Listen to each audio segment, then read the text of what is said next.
Souvent, j'en parle dans mes vidéos, je dis que chaque grâce a un challenge. Donc, quand tu demandes au Seigneur, par exemple, la grâce du mariage, sache que tu rentres dans un challenge. Ça ne veut pas dire que ça va être facile. Très souvent, on a une idée très rose du mariage, du genre, on s'est marié, tout va aller bien, on est chuchoté tous les jours, on va faire des enfants, ça va se passer bien. Mais tout ça, ce sont des challenges. Même la grâce de l'enfantement, c'est un challenge. Porter un enfant, c'est un challenge. Prendre soin d'un enfant, c'est un challenge. Tu vois, c'est pas aussi cling, cling, cling qu'on le voit là. C'est vraiment des challenges.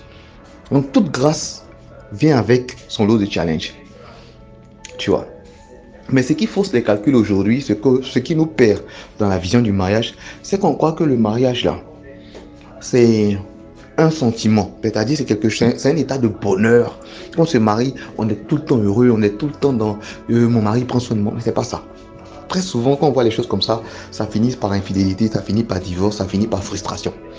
Je t'aime là, ce n'est pas un sentiment. Je t'aime, c'est une mission. Si on doit traduire je t'aime en bon français, ça veut dire je prends soin de toi. Quand il dit je t'aime, c'est je prends soin de toi. Et ça, c'est une parole universelle. Ça s'adresse et à ton mari, et à ton enfant, et à ton parent, et à ton ami. Quand il dit je t'aime, c'est je prends soin de toi. En vrai, quand on dit je t'aime, est-ce qu'on prend soin de la personne? Très souvent, c'est faux. On dit je t'aime par rapport au sentiment qu'on a. C'est-à-dire quand tout va bien, je peux te dire je t'aime. Quand ça ne va pas du tout, je ne te dis pas je t'aime. Parce que ce n'est pas ce que je ressens. Mais comme le mot l'indique, le sentiment, là, ça veut dire que le ressentiment. Aujourd'hui, tu peux être enjaillé et puis demain, tu peux ne pas être enjaillé. Donc ça, il ne faut vraiment pas te fier à quelque chose d'éphémère.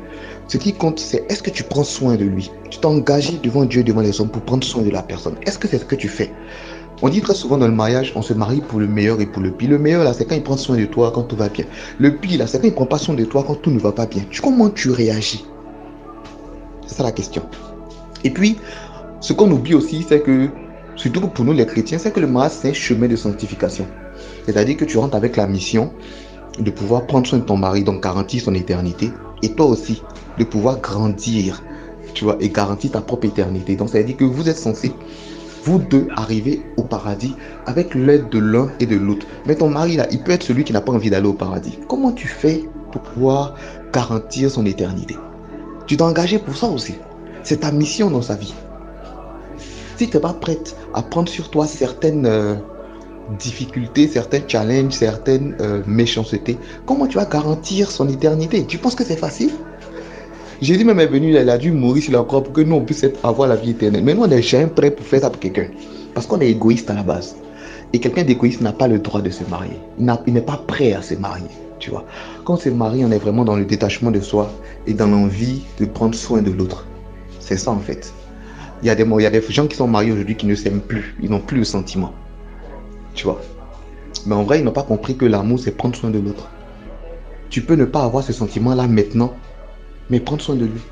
Souvent même là, aujourd'hui, tu es fou amoureux et demain, tu n'es pas du tout amoureux. Et puis, 10 ans plus tard, tu retombes amoureux. C'est ça en fait, le sentiment. Ça ment, c'est les émotions.